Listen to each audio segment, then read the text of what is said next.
Assalamualaikum warahmatullahi wabarakatuh.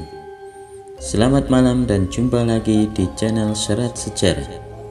Pada video kali ini aku akan menceritakan sebuah kisah dari buku Serat Jangka, yaitu buku dari Ki Seto Ronggowarsito. Siapa sebenarnya Sabdo Palon Nayogenggong? Mari kita simak ceritanya. Sabdo Palon dikenal sebagai penasehat spiritual di tanah Jawa. Ia dikenal sebagai pembimbing Jawa sejati, dengan banyak wadak atau raga yang berbeda di setiap generasi. Tokoh lain yang kerap dikaitkan dengan Sabdo Palon adalah Nayogenggong. Keduanya adalah penuntun gaib yang berwujud. Beliau berdua senantiasa hadir mengiringi raja-raja Jawa masa Hindu-Buddha.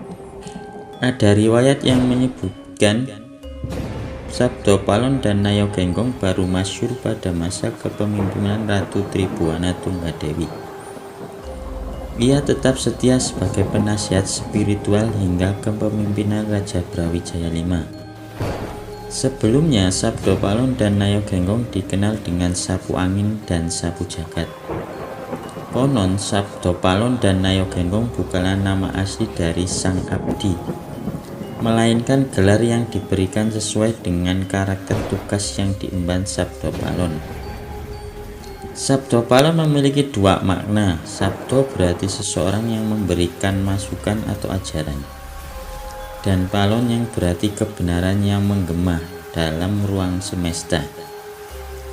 Jika disatukan, Sabdo Palon adalah seorang abdi yang berani menyuarakan kebenaran kepada raja dan berani menanggung akibatnya. Sementara Nayogenggong, Naya berarti nayaka atau abdi raja, dan genggong yang bermakna berulang-ulang. Nayogenggong adalah seorang abdi yang berani mengingatkan raja secara berulang-ulang tentang kebenaran dan berani menanggung akibatnya. Nama Sabdo Palon banyak dikisahkan dalam Serat Jangka Jayabaya Sabdo Palon, atau yang banyak dikenal dengan Jangka Sabdo Palon. Jangka Sabdo Palon diyakini sebagai karya pujangga Resi Nangranggowarsito. Jika semua ini dikatakan, serat tersebut ditulis sebagai ramalan kehancuran Islam setelah 500 tahun kehancuran Majapahit. Maka sebetulnya tujuan akhir dari pengarang Serat Jangka Sabdo Palon ternyata adalah sebuah proses untuk menerima Islam. Nukilan syair dalam Jangka Sabdo Palon yang diduga ramalan kehancuran Islam di Jawa adalah: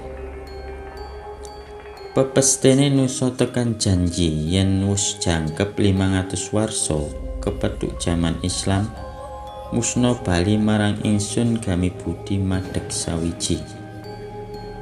Takdir nusa sampai kepada janji, jika sudah genap 500 tahun terhitung zaman Islam, musnah kembali kepadaku, agama budi berdiri menjadi satu.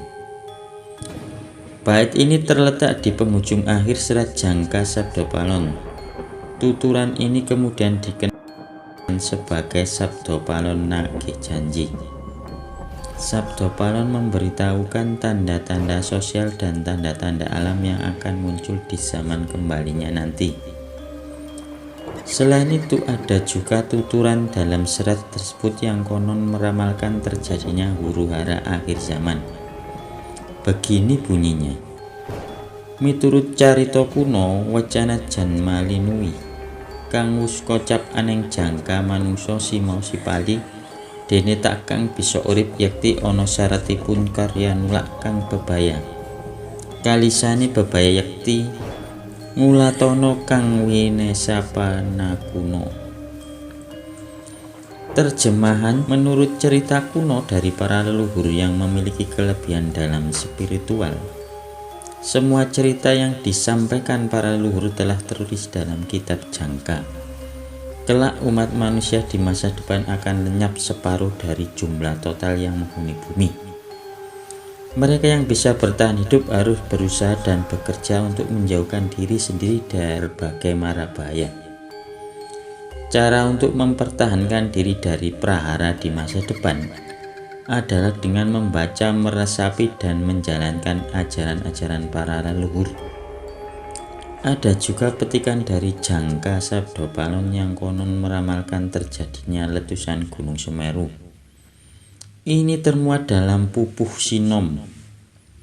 Sanget sageting sangsara kang tumuwuh tanah Jawi, sinengkalan tauniroh lawang sapta ngesti aji.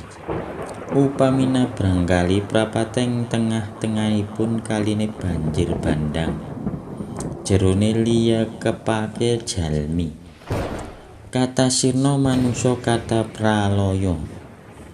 Terjemahannya, sangat-sangatnya sengsara yang timbul di tanah Jawa ditandai pada tahun 9781.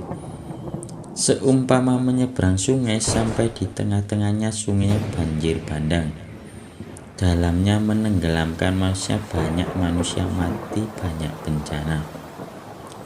Angka 9781 pada jangka tersebut jika dibaca menurut Candra Sangkala menjadi 1879 atau 1978. Dalam pembacaan tertentu, pada tahun 1978 inilah Gunung Semeru meletus. Ramalan tersebut juga dinisbatkan pada meletusnya Gunung Merapi pada 2010 yang lalu. Ia berkait dengan janji Sabdopalon Nayagenggong sebelum mukso. Dan ingatlah, kehancuran air wangi nanti akan bertahan selama 500 tahun dan 4 zaman. Hitungan zaman paling dekat dalam penanggalan Jawa adalah sewindu 8 tahun. Jika demikian 4 zaman dikali 8 berarti 32. Maka isyarat meletusnya Gunung Merapi terjadi 30 tahun sesudahnya. Hardi agung-agung samyo huruhara ngegerisi kumalegar suara niro lahar wutoh kanang kering ambleger agel lebih lanjang wana lan dasagung manungsanya keh brasta kebo sapi samya kusis sima gempang tang wonten mangga puliha. Gunung berapi semua huru-hara mengerikan menggelegar suaranya. Lahar tumpah ke kanan dan ke kirinya, menenggelamkan menerjang hutan dan perkotaan. Manusia banyak yang tewas, kerbau dan sapi habis, sirna hilang tak bisa dipulihkan lagi. Namun lepas dari itu semua, serat Jangka Jayabaya Sabdopalon tidak lain merupakan sebuah karya sastra.